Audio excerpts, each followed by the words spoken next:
Good afternoon and welcome to our webinar, How to Say Goodbye to Back and Neck Pain, presented by the Christ Hospital Joint and Spine Physicians. This is a topic that resonates with so many. We have almost 1,000 people who have registered for today's presentation, and we have a terrific panel here for you today. We're really glad you could join us. My name is Susan Emerson. I will be your moderator today. First, some information about spine care services at the Christ Hospital Health Network. We have 2 spine surgeons and 5 physical medicine and rehabilitation providers who will explore all possible treatment options for you, both surgical and non-surgical, to find the best solution for you. You'll find compassionate care here, expertise, and experience. We've performed more spine procedures than any other hospital in the Cincinnati area. Many of the procedures are done here at our Joint and Spine Center at our main hospital campus in Mount Auburn, but we also have 7 convenient locations across Greater Cincinnati. You can see a link here and a phone number where you can get in touch with us. Again, we are recording this session today, so if you'd like to refer back to it at a later time, or you know somebody who wasn't able to join today but would be interested, you'll be able to rewatch this at your convenience. You'll also have the opportunity to ask questions of our panelists as part of our session today. You can find the Q&A icon at the bottom of your Zoom webinar screen, and you can submit a question there. We'll try to address as many of those as we can while our presenters are speaking, and then we have some time set aside at the end of the presentation today to answer as many live as we can. Please know, for those that we can't get to, we will follow up with the full Q&A in a couple of weeks. So keep an eye on your email inboxes. And with that, I'd like to now pass the ball to our panelists to introduce themselves. Dr. Crasto, let's start with you. Hi guys, my name is Jared Crasto. I'm an orthopedic spine surgeon, and I see patients in a few different places throughout Cincinnati, in Blue Ash, in Liberty Township, and at the main Mount Auburn campus. Hi, my name is Nick Godby. I see patients at Blue Ash, Mount Auburn, Liberty, and Green Township. My specialty is physical medicine and rehabilitation, which some people are less familiar with. So it's a branch of medicine that really focuses on restoring function to people who are injured as opposed to one specific body part. So that typically means that I'm involved in conservative care of people with muscle, joint injuries, things like that. And I'm Taylor Jordan. I'm a physical therapist that treats at the Mount Auburn location in the Joint and Spine Center. So starting out with low back pain, I think the biggest thing is you're not alone. 80% of adults will complain of significant low back pain at some point in their life. It is the second main reason as for patients to call a doctor, and it represents a significant annual healthcare cost, almost $100 billion. There's many risk factors for people to have low back pain. One of the biggest risk factors we see is obesity or elevated weight. Also, patients who are smoking or using other nicotine products like patches or chew or gum or vape. There are jobs that involve repetitive lifting, vibration, or prolonged sitting, especially people who are laborers. And actually people who have found that job dissatisfaction is a risk factor for low back pain as well. But there is hope. So 90% of patients who have low back pain, that pain will resolve within 1 year of symptom onset. A lot of it depends on the source, but finding out the correct diagnosis and getting to the right treatment sooner can expedite the resolution of this pain. So some of the most common causes of low back pain, probably the most common, is a muscle strain. When you hear someone that says, man, my back went out, I was laying down, I could not get up. Typically that's a spasm of muscle, paraspinal muscles in the back. There are other sources of pain as well, such as degenerative disorders. For example, lumbar spinal stenosis, or narrowing of the space in the spinal canal for the nerve roots, can cause pain. A disc herniation can cause pinched nerve type feeling and pain as well. Degeneration of the discs, which is similar to like arthritis in other joints, where the disc itself, the cushioning between the vertebral bones, wears out. Spondylolisthesis, which is where there can be translation or slippage or instability of one bone on the next in the spine. And scoliosis or other kind of deformities throughout the spine can also serve as sources of pain. Lastly, there's also sacroiliac joint. So that's actually where the sacrum or the tailbone meets the pelvis or the waist bone. The sacrum and the ilium come together, and there can be some pain that comes from that joint as well. And lastly, it could be non-spine sources. So, all of us that evaluate patients for low back pain, pain around the hips, are trained to determine whether we think really the back is the source or if it's an issue with the hip, the knee, or something else otherwise that is also contributing. So we kind of refer to back pain as two different classes. So there is axial pain and there is radicular pain. Axial pain means pain in the back itself. It doesn't tend to shoot down the legs and it's not traveling anywhere outside of just the back. We talked about some causes of this could be muscular pain. This is oftentimes associated with activity. People can feel a little bit stiff in the morning before they get going, and then once they're warmed up, maybe feel a little bit better with once again some soreness or achiness in the evening. It can also cause maybe your back to feel stiff, like you don't want to bend forward or something like that. Discogenic pain means kind of coming from the disc space. And so oftentimes this is longer lasting. It builds up slow. Patients notice this a lot when they go to stand up, maybe off the toilet or off of a chair that's in a low position, or whether they're bending forward. A lot of people feel this type of pain. You kind of know it when it comes on. You're lifting with your legs and not your back, and you kind of feel that pinch or something in your back. There's mechanical pain, so that can be from arthritis, say, of the joints in the back, not just in between the two bones, the disc space, but also the facet joints, which are smaller joints on the side of the back. And that can be worse with prolonged standing or lifting, especially repetitive tasks. And lastly, the sacroiliac joint, so where the joint of the tailbone kind of meets the waist bone or the ilium.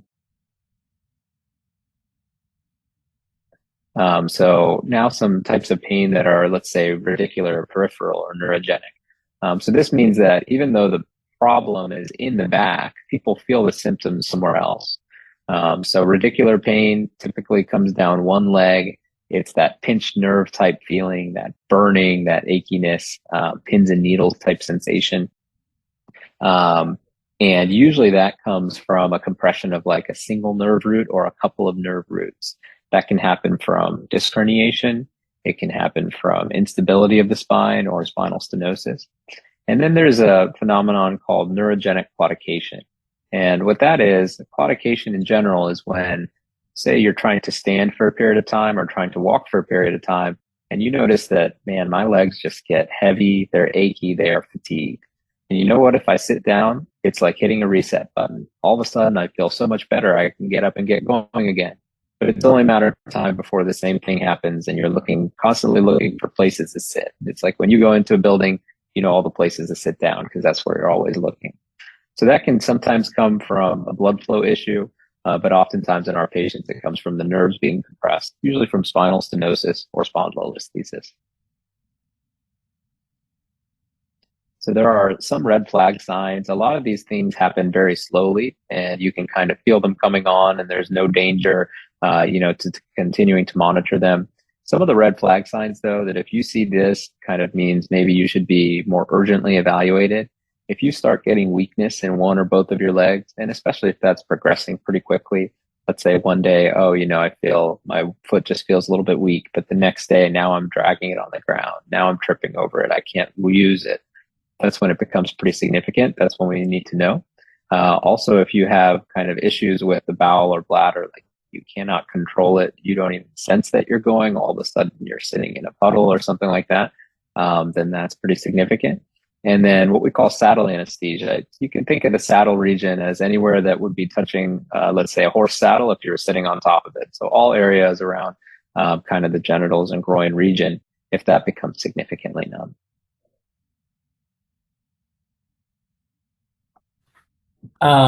And neck pain, not quite as common as low back pain, but still quite a common problem that most people deal with. 1 in 3 people getting neck pain at least once a year. We see it more often in women and men, and obviously any type of pain, back or neck, can be acute or chronic depending on the cause and the duration. Some risk factors for neck pain are long-term stress, which is one of the harder things to address. Workstation design, which is kind of increasingly a problem. I've seen it much more since there's a lot more working from home. Folks who are set up at their kitchen table to work, that kind of is a recipe for neck pain. Excuse me. Anything that requires frequent lifting or frequent flexion of the neck, and then underlying anxiety and depression, both are predisposing factors for neck pain. Just like Dr. Crasto said, we've got axial pain and radicular pain. And similar to the low back, the axial pain is pain that just involves the neck. It doesn't go anywhere else. It doesn't radiate. And then radicular pain is that sort of shooting, burning pain that will extend from the neck down into the arms or into the hands, and is usually accompanied by numbness and tingling and maybe some weakness. Myelopathic features that we're a little more concerned about. So when you have myelopathy, that usually means that you've got some damage, not just to the nerve, but potentially to the spinal cord. So you get clumsiness, reflex changes, and potentially loss of control of bowels or bladder. And neck pain also is a pretty frequent cause of headaches, especially in whiplash type injuries or something like that. The most common cause is a muscle strain. That could be acute injuries. It could be after a motor vehicle accident or a fall, or often it's just from a sustained kind of abnormal posture. So somebody sitting and driving for a long period of time with their head held awkwardly, or sitting at their workstation at the computer without good ergonomics, that can predispose you to a muscle strain. You can get discogenic pain, which is usually kind of a stiff pain that might radiate into the upper back. And then facetogenic, so the facet joints are the small joints in the back of the spine, and that's usually kind of an aching, dull pain that sometimes causes headache, and usually there's a decreased range of motion in the neck that is accompanying that. Again, similar to the low back, you could have a radiculopathy where you get one or two nerves that are pinched, and that causes pain that typically radiates down into the arm, usually just one arm, usually just one nerve, maybe two.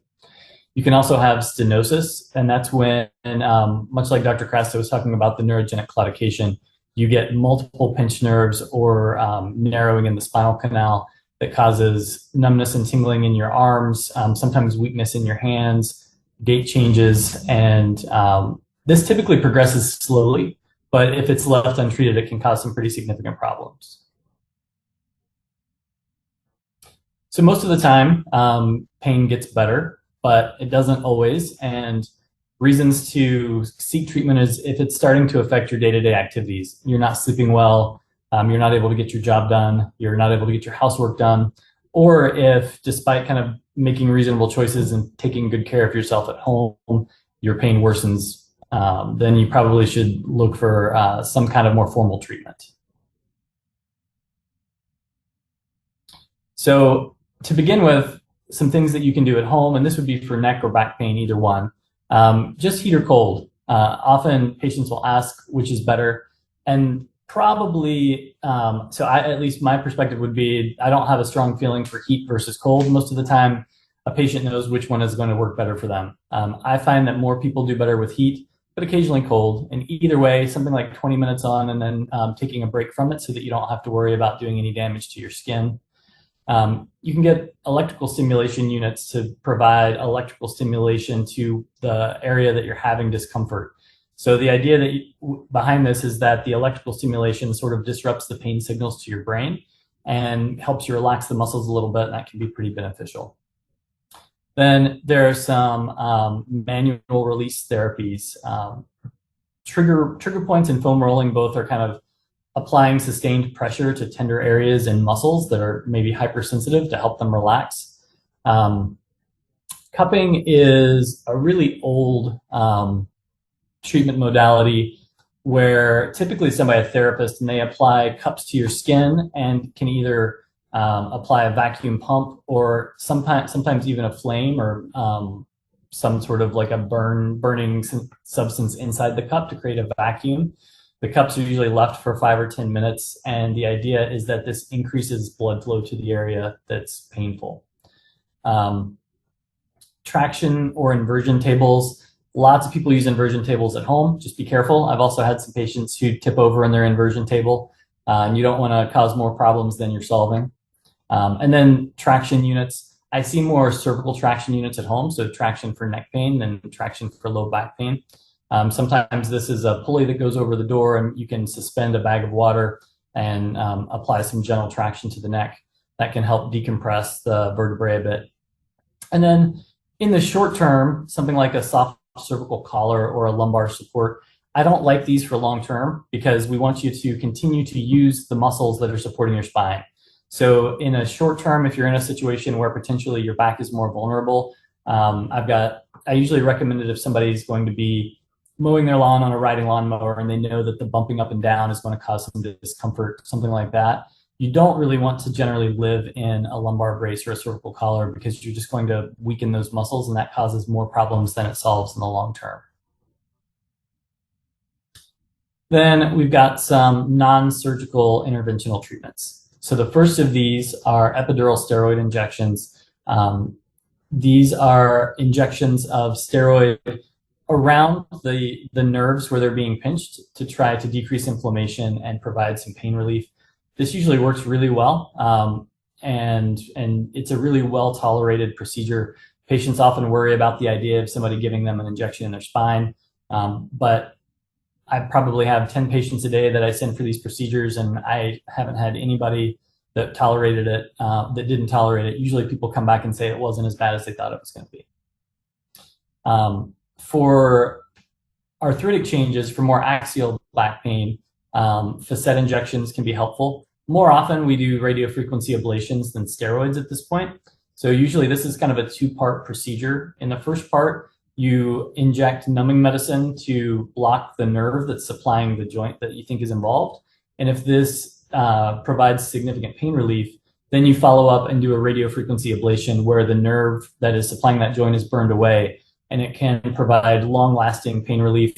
Not permanent, unfortunately. Your body will eventually grow that nerve back most of the time, but it can last for anywhere from 6 to 9 months up to, I've had patients get 3 years of relief with a radiofrequency ablation. Peripheral nerve stimulators or spinal cord stimulators both work on the same principle that the TENS unit did that we talked about on the previous slide, where the idea is to kind of block the pain signals that are being sent to the brain by providing other sensation in the form of electrical stimulation that blocks out some of the pain and also helps relax some of the muscles that are involved. And then there are some non-invasive procedures for low back pain. The two that we mentioned here are the mild procedure and the Intracept. So the mild procedure is primarily used for stenosis, and that is use of a tool that will kind of scrape out some of the ligaments in the back to create a little more space and widen the spinal canal so that you're relieving some of the compression that could be there, pinching some of the nerves. And then the Intracept is the other procedure. So that targets a very specific nerve in the vertebrae. It's primarily, so it's for what we would call vertebrogenic pain. It's usually for axial pain that's worse when you lean forward. And in this procedure, an instrument is introduced into the vertebrae, and the nerve that's involved in this pain, again, is burned away. I've had some really, really good success with patients getting this procedure as well. So non-surgically and non-interventionally, knowing the diagnosis is really important. Posture, workstation management are really significant. If you're at a desk all day, take frequent breaks, get up every 30 minutes if you can, set an alarm on your phone. Make sure that your workstation is set up appropriately. You want your computer to be around eye level. A standing desk could be helpful. Just making sure that your position is appropriate, feet on the floor. If you have a wallet in your pocket, take it out when you're sitting for a long period of time. You would be surprised how much that can affect your back pain. If you're on the phone all day, using headphones or a Bluetooth headset can make a big difference. And making sure that your keyboard is at a height where your elbows are at around 90 degrees also can make a big difference. There are lots of soft tissue therapies. Dry needling and acupuncture are pretty similar. The underlying philosophy is different, but the procedure is about the same. And then trigger point injections, where we inject numbing medication into painful areas of muscle to try to provide some relief. Chiropractic and massage therapy are both helpful. Sometimes this provides short-term relief, sometimes it's long-term. And then topicals and non-opioid medications in the short term can also be beneficial. So then I will pass to Taylor, who's going to talk a little bit about physical therapy. So many of you may have had physical therapy before or are generally familiar with what physical therapy provides, but this is how we approach physical therapy with spine dysfunction. So kind of following generally these 3 steps here. We first want to determine your deficits, and this comes from a diagnosis, but it really just kind of supports how we want to understand your pain. So we'll do an examination that thoroughly assesses your joint range of motion, any muscle weakness or tightness, and if any reduced motor control is contributing to the problem. Sometimes the deficits are very clear, like after a surgery or after an injury. Other times they're more difficult to identify, like if you have a motor control problem or maybe some compensatory movement that you're not aware of, and we can help kind of determine what those are. And then we want to manage the pain, of course. So we have a lot of tools in our toolbox to do that, and we'll talk about those a little bit more in a second here, but it includes manual intervention or that hands-on treatment, therapeutic exercise that is tailored toward you and your needs, and then modalities like Dr. Godby just mentioned. And then, of course, our big goal is to restore your function. We want to know what is meaningful to you. We want to know what a successful outcome in physical therapy looks like to you. So we'll work as a team together with that. Does your pain keep you from doing your typical duties at work or at home? Or would it be, a good outcome for you to continue with a hobby with a low level of manageable pain? And that's different for everyone. So some typical examination findings that we see most commonly. Looking at the neck, if we're seeing somebody that is referred to us with neck pain or other dysfunction associated with the neck. Posture is a big one. Of course, we see very commonly that forward head posture and rounded shoulders. So even as you're listening in or watching this webinar now, check yourself and your posture, and awareness is the first step there. We'll assess your movement, how you can rotate your head side to side and up and down. And is that movement smooth? Is it painful? Do you have any muscle guarding? And then we look above and below the area that is affected. So we'll take a closer look at the scapular muscles or the shoulder blade muscles and how they contribute to problems. And then going again into that area of tightness or muscle trigger points is a very common problem that we address frequently. Looking at an examination for the lower back, we're still going to look at a lot of these same things, just in a different region of the body. So we still want to assess poor sitting posture and maybe how that connects to lifting mechanics. Do you have pain or difficulty with movement bending forward or backward? And then muscle weaknesses in those areas that can increase joint stress in the core or the glute muscles. Tightness in the hamstrings is a common problem for many of us also, and that can create some nerve tension down the sciatic nerve that trails down the back of the leg. And really, we're kind of using these clues to determine what is the cause of the cause so that we can get to the root of the problem.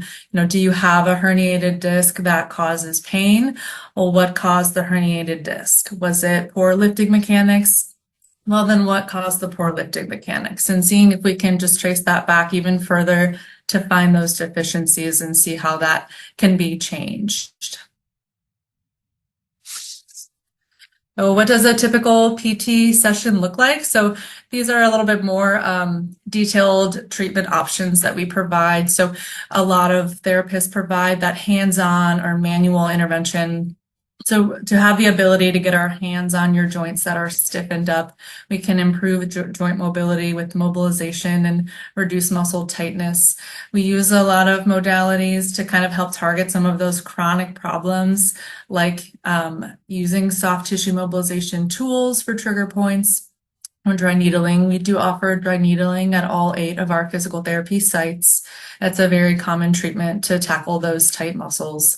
And then a lot of the intervention includes the mobility and corrective exercise that is, again, tailored to your needs and your deficiencies. So it includes generally, stretching and range of motion and strengthening exercise, a little bit more specifically into core stability training or body mechanic training. We can help kind of troubleshoot issues that you may have with office posture or repetitive lifting or yard work that you may do. We do offer aquatic therapy at the Joint and Spine Center. We have a pool here that is a great way to tolerate exercise if your body is just not ready to tolerate it on land yet. So that is a great option to get going with movement. That usually is a little bit less irritating. And then we can't underestimate the ability of education. Above all, we want to equip you to take care of yourself and restore your independence. So we'll make sure that you have more body awareness when you leave a session, and you have the tools to help yourself with a home exercise program. Next question is when is it time to consider surgery? So symptoms that have failed to respond to appropriate conservative measures such as medications, physical therapy, and injections like we had just talked about, that's one of the times in which we would consider surgical treatment. Other things are conditions that are at a risk of progressing to cause damage to the nerves or spinal cord that might become irreversible, such as spinal instability like spondylolisthesis, different deformity type diagnoses, and if there's any trauma that leaves the spine unstable. Also, if there is a tumor, malignancy, cancer, infection, those kind of things. Conditions with evidence of ongoing nerve or spinal cord damage, like that progress. For example, like we talked about with the foot drop earlier, if you had only a little bit weakness and now that's progressed and progressed further. So things where there has demonstrated progression or worsening of symptoms or neurologic compression. There are 2 kind of syndromes or categories that kind of we take very seriously. Cauda equina syndrome is one of them. That's where, because of some pathology, typically acute, like a very large disc herniation or a trauma or an injury, there is severe compression of the lumbar nerve roots. And this causes a syndrome where there is significant lower extremity weakness. Typically, these patients are unable to walk or in a wheelchair because of this. They have significant numbness. They can't feel anywhere in their legs, also around their groin or genital region. And then they get loss of bowel or bladder control. That is a syndrome that can become irreversible if not kind of identified and treated appropriately swiftly. So that's one that we take very seriously. And the other one is what's called myelopathy. So that's where, similarly to like the lumbar spine, but in the neck or the mid-back portion of the spine, cervical or thoracic, there is severe compression of the spinal cord. And the syndrome that comes from that is myelopathy or dysfunction of the spinal cord, where people aren't very stable on their feet. They lose their balance or they have to hold on to something often. They need a cane or a walker, not because of weakness, but because they almost don't feel where their legs are in space. You can also, the same thing can happen in the hands. So people can lose the ability for fine motor control, such as handwriting can go downhill. Such as buttoning buttons on a shirt, using small zippers, clasps, those things. And then also that can also lead to loss of bowel and bladder control with the myelopathy. So, just to break down spine surgery into, let's say, 3 major types. So the first type is what's called decompression surgery, where we want to remove compression from the nerve, open up the space in the spinal canal or around the nerve roots. The second type is what's called stabilization or fusion surgery, where we're going to try to get 2 bones to fuse together for some reason, or stop the abnormal motion between a couple of segments for some reason. And the last would be what's called deformity correction surgery, where we need to take the alignment and change it and hold it in place typically. And these 3 concepts are not mutually exclusive. So some surgeries may employ 1, 2, or all 3 of these concepts, but those are just the most common concepts in thinking about surgery. So common conditions treated with decompression surgery, where we're just going to go in and open up space for the nerves. Things like a herniated disc, where we can go in and make a small window on the back of the spine and pull out the disc fragment so that it opens up more space around the nerves. Things like lumbar stenosis, where there is compression of all the nerves within the spinal canal, as shown on this image, and we can remove a section of the bone and different ligaments of the back to kind of open up that canal. And then things like facet joint cysts or synovial cysts, which are outpouchings of fluid or facet capsule that go into the spinal canal and compress those nerves. So each three of those, in some cases, can be treated with decompression surgery alone. Sometimes this is called laminotomy or laminectomy or microdiscectomy. Those are all terms that are consistent with this. And then there are conditions that are treated with stabilization or fusion surgery. So sometimes when there's stenosis or compression of the nerves, and we would need to resect quite a bit of bone or the joints or the vertebra in order to open up that space, then that would make that spinal segment unstable because of how much of the normal anatomy we have to take out. When that's the case, then sometimes that stenosis is treated also with fusion surgery at the same time.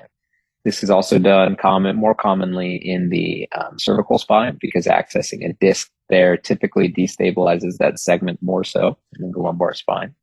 Also when there is instability like spondylolisthesis or slippage or translation of one bone forward on another. And sometimes when the discs are severely degenerated that it distorts the normal anatomy. And then deformity correction, this is typically when there is either instability or long segment deformities such as scoliosis, when there is trauma or an injury has led to deformity, and then certain things that can destruct the bodies and also lead to deformity such as infection or cancer or metastatic disease. And so, what does each of these things look like? So, for example, a lumbar discectomy or a microdiscectomy, these are the MRI scans that are shown here, and I've kind of circled where the disc has herniated into the spinal canal. And what we would do then is kind of go and remove a small portion of the spinal elements, the bone, to access that and separate that herniated disc fragment out and open up the spinal canal. The next type of surgery is called lumbar laminectomy. And so this is for what's called spinal stenosis, where there is compression of all the nerves within the spinal canal. So the whole canal is narrowed, and it's not necessarily just from a disc herniation or something else like that. So this is an MRI taken before and after laminectomy, the goal being to open up the space for all those nerves. So you can see we kind of resect a portion of the posterior elements of the spine. I take down some of what's called the ligamentum flavum and shave down a little bit of the joints on both sides so that we've kind of opened up the entire spinal canal so the nerve roots have much more space. Then we'll get to kind of the lumbar stabilization or fusion surgeries. So this is frequently where we'll use rods and screws from the back. Sometimes we'll also approach through the abdomen, either directly through the front or through the side to remove a portion of the disc and place a spacer, which is what was placed here. And so this allows, we do some preparation of the bony surfaces so that they try to fuse together as one. The screws and rods act like a clamp to hold that in place while that process kind of cures or matures or fuses. Correct, yeah, that's the end of the slide. Then we get to kind of the deformity correction surgery. So this is where we reconstruct the alignment of the spine, or we're really trying to move the bones before fusing them together. And this is combined with stabilization or fusion surgery, and often combined with some form of decompression surgery. So in this patient, for example, she had what's called spondylolisthesis at L5 on S1. So the L5 bone has translated forward quite a bit, and that's what those red lines indicate. And then with the intervertebral cage placement and rods and screws, we were able to pull that back and put it in its normal place anatomically. Also, there can be other different types. So for example, this patient had both scoliosis or curvature in the coronal plane or looking straight at them, And they'd also lost that normal curvature to the arch of the small or the low back, which can sometimes be called flat back syndrome. And so the goal of this surgery then was to recreate that alignment in those two planes and then hold it rigidly in place so that this patient could stand upright once again, and their muscles are in a normal tension and posture. In the neck, there are a few types of common surgeries. One of the more common ones is what's called an ACDF, which stands for anterior cervical discectomy and fusion. So it kind of describes the procedure, but essentially we would take out the disc from the front of the neck. This allows us to get back to the spinal canal and on top of the spinal cord where there might be bone spurs or disc herniation or something else compressing it. We're able to remove that pathology that is compressing onto the spinal cord or nerve roots. And then afterwards, we leave a spacer in place to hold open that space and fuse the bones together. Instead of using a rod and screws, we use a plate with screws affixing it to kind of immobilize that segment while it fuses. And then lastly, there's posterior cervical fusion surgery. So this is where we would use rods and screws to stabilize the bones. And similar to the lumbar spine, we take the bones off of the back of the spinal canal to open up the space for the spinal cord. Oftentimes, after surgery does occur, post-op physical therapy is recommended to help restore mobility and function. So typically there are surgical precautions that will follow under the direction of the surgeon and the protocol for the particular surgery. Oftentimes we're avoiding bending, lifting, twisting, and prolonged sitting. So a lot of the education in our physical therapy sessions will just talk about how to navigate your day-to-day under these precautions. You will have lifting, pushing, and pulling weight restrictions as well. So there is a significant change to your day during that period of recovery, and you may or may not wear a brace. And that all will be discussed through a preoperative visit if so planned, or definitely post-operatively.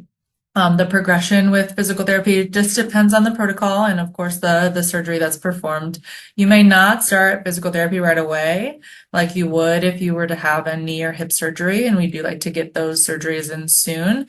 That may not be the case for the neck or the low back. But generally, the goals are to first protect the area for healing and then gradually increase strengthening and then get back to those sport or work specific activities.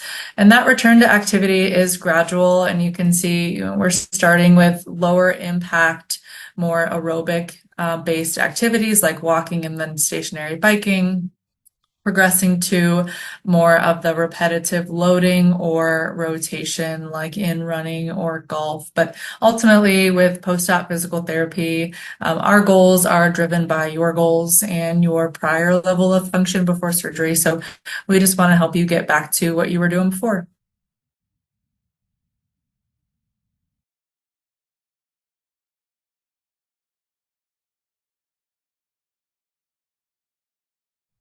Thank you all for such great information, very helpful. In our last few minutes here together today, we'll try to tackle some of your questions. And then, as I mentioned earlier, for those questions we aren't able to get to, there will be follow-up communication. We will make sure that all your questions are answered, and we will be sending that full Q&A out in just a couple of weeks. The first question I have here says, I have had cauda equina since 2022. At the beginning, I could not walk at all and had no feeling from the waist down. I now can walk with a walker and have 40 to 50% feeling from the waist down. The reason I need to use a walker is I have no balance. Is there a way to get my balance back and get rid of the walker? So I think, having cauda equina syndrome, unfortunately, sometimes will confer damage to the nerve roots that can be irreversible, even if surgical treatment is undertaken or whatever the pathology is treated. The best way to gain function after that would be working with a physical medicine and rehab doc and a physical therapist in order to best optimize the function that is there. There are times that the nerve roots, once decompressed, can show evidence of progression or improvement even about a year out. But so I would defer to also Dr. Godby and Taylor to see their thoughts.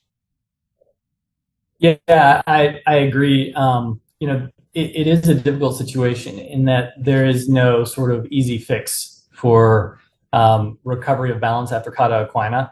But I've had multiple patients who have continued to improve over years after decompression. But it usually would be focusing on physical therapy to either maximize what you've got or potentially try to kind of create some drive for some type of neuroplasticity where you hope that there's some recovery.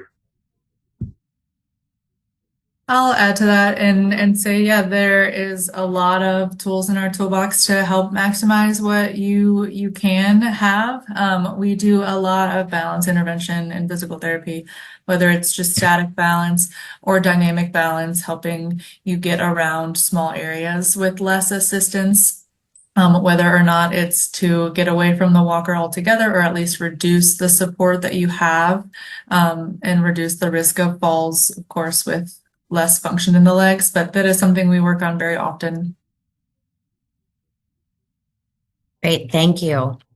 The next question is, how long is the recovery period for neck surgery?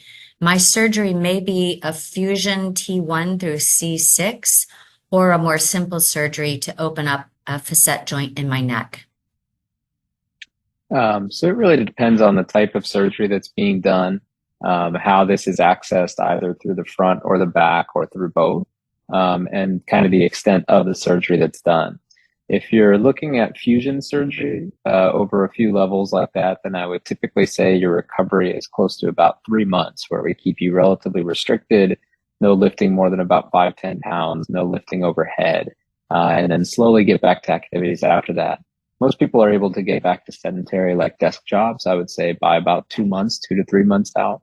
People who are more heavy laborers may need to do some physical therapy, and sometimes we do what's called like a work hardening program to get them a little bit better situated for their jobs. And Taylor could probably talk about that a little bit more also. Thank you. Next question. I am physically fit and active, but was recently diagnosed with osteoporosis and told that I had had a previous compression fracture in my spine. I have no back pain, but that has made me feel vulnerable, that I might now be fragile or more prone to injury. Can I continue to work out at the gym, do Pilates and yoga? Is there anything specifically I should do to prevent any further injury? So sure, I can take this one. There are many times where we'll see patients who come in with a vertebral compression fracture. Sometimes they didn't even know they had it, or it was only, a small injury. They fell down off of one step or off the couch or something. And part of that workup is to look for osteoporosis, because many people, especially in the Midwest, will have osteoporosis and not know it. When it's a vertebral compression fracture, typically the amount of detriment to the life or whatnot isn't very much. It's a little bit of pain that recovers on its own without needing surgery. But if the next time that fracture is, let's say, a hip fracture or a wrist fracture, a shoulder fracture, those can have a lot more significant implications. So we rely a lot on our physical therapists and endocrinologists in terms of initiating treatment of osteoporosis that can build and strengthen the bones. And then also there's different therapies like weight-bearing exercise that stresses across the bone and allows your bones also to build up a little bit stronger. And there's many patients who we'll see with a compression fracture that we send for physical therapy. And so Taylor could probably talk about what they do there. Yeah, I can add to that. We see a lot of people that have a diagnosis of osteoporosis, and it is not always symptomatic. And it also is, a diagnosis that is on top of other issues as well. Weight-bearing exercise is the best thing we've got for that. So all that you're currently doing at the gym and with Pilates, I would say it sounds excellent. The more mobile and the stronger you can get, the more of a chance you can reduce worsening. But we can always work with you too to avoid specific positions that may cause problems or discomfort. Thank you.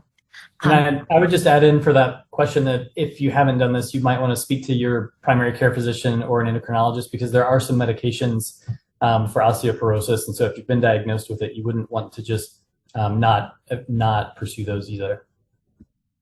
Great, thank you. Next question. When I drive, after about an hour, I have pain that steadily increases down my right leg. I also have low back pain that wakes me up at night. What are my next steps?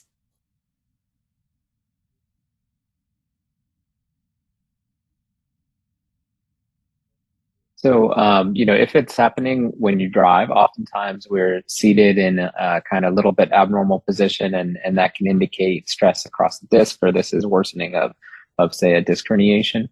I'll tell you that it's usually rare for back pain to wake people up out of bed at night.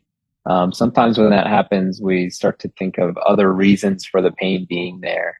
For example, is there a lesion in the bone? Is there infection? Is there something else?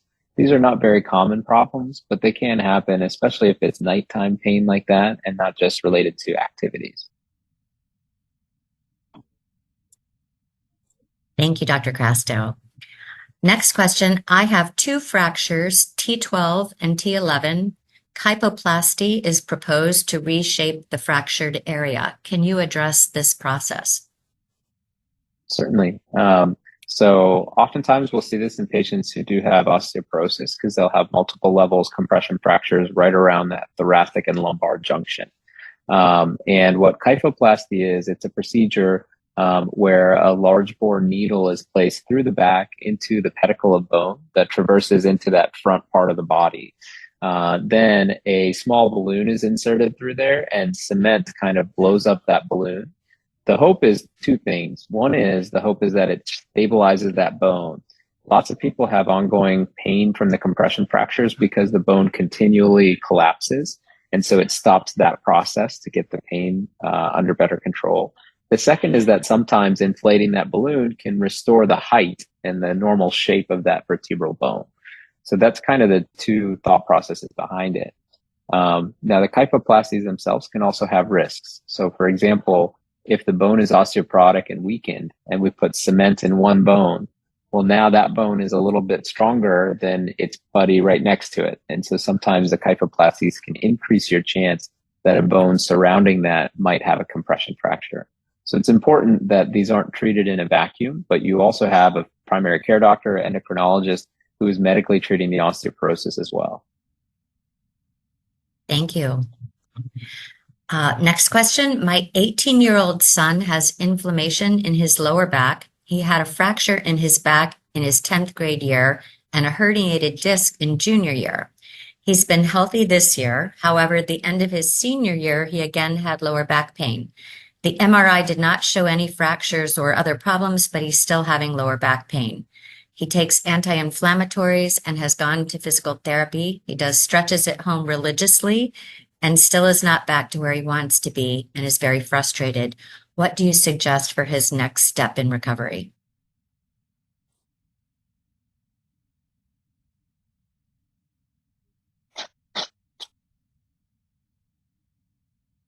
This one I think is a little bit of a challenging case.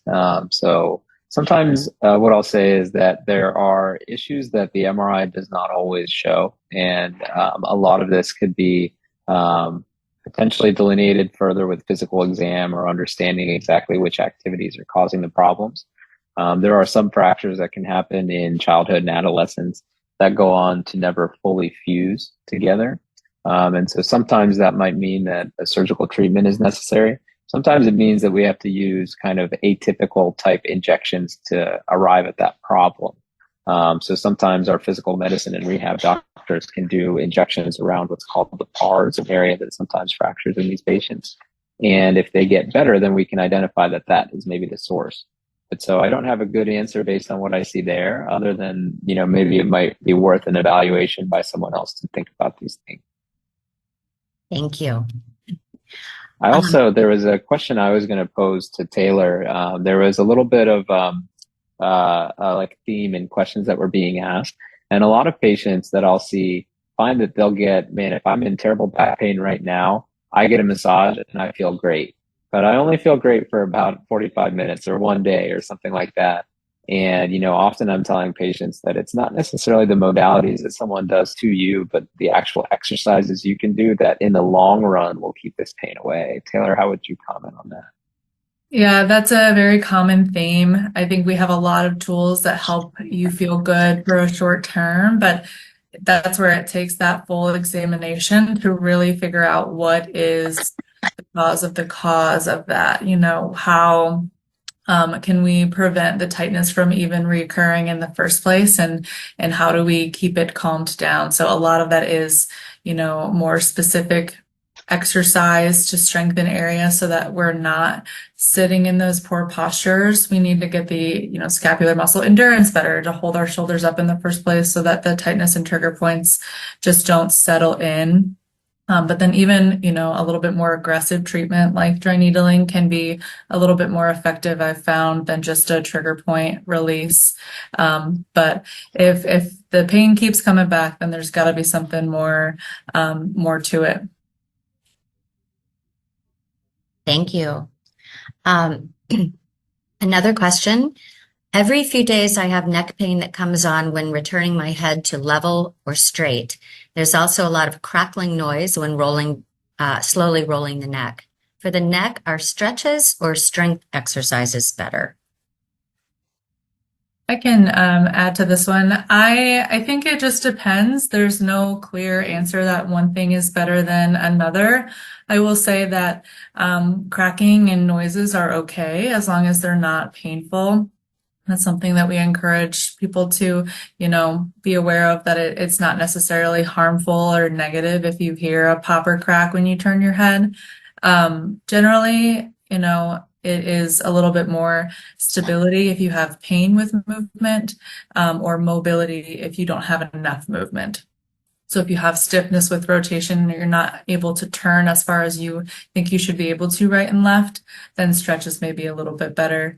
But if it is more just pain and uncomfortable feelings when you rotate, then it may be a little bit of a strengthening problem. Thank you. One last question. Does a herniated disc always require surgery? I think this is a great question. This is a question that I'll get all the time. Probably some of the best studies that we have in spine surgery were done to answer this question. And so probably about, the short answer is in the lumbar spine, only about 90% or about 90% of patients will heal on their own without surgical treatment. So sometimes surgery is reserved for patients who either go through, let's say, 6 to 8 weeks or even a few months of injections and medications and therapy, and it's just not working. Or if someone has cauda equina syndrome associated with it, or they get a foot drop or weakness in their foot that is progressive. Those are the times that we do surgery, but the vast majority of patients will not need surgery for a disc herniation. Great, thank you. And I'm looking at, it looks like we have one more question here. Has anyone ever treated complex regional pain syndrome? And can that develop from neck pain? So I can take that one. I treat complex regional pain syndrome pretty frequently. There's not a great answer to where it comes from many times. Sometimes complex regional pain syndrome will come from a crush injury or something like that. Sometimes it seems like it develops for no really good reason. And really one of the characteristics of complex regional pain syndrome is that, the pain seems to exceed what it should. It's more pain than maybe an injury seems like it would justify, and people develop this complex regional pain syndrome because of it. So neck pain per se, I would not say is usually a reason somebody develops complex regional pain syndrome. But having said that, we often don't know why people get it. We don't know why some people get it and others don't. And sometimes the injuries that seem to trigger complex regional pain syndrome are relatively innocuous. So it isn't something that I commonly see, but I would never say it couldn't. Thank you, Dr. Godbee. That brings us to the end of our time here together today. But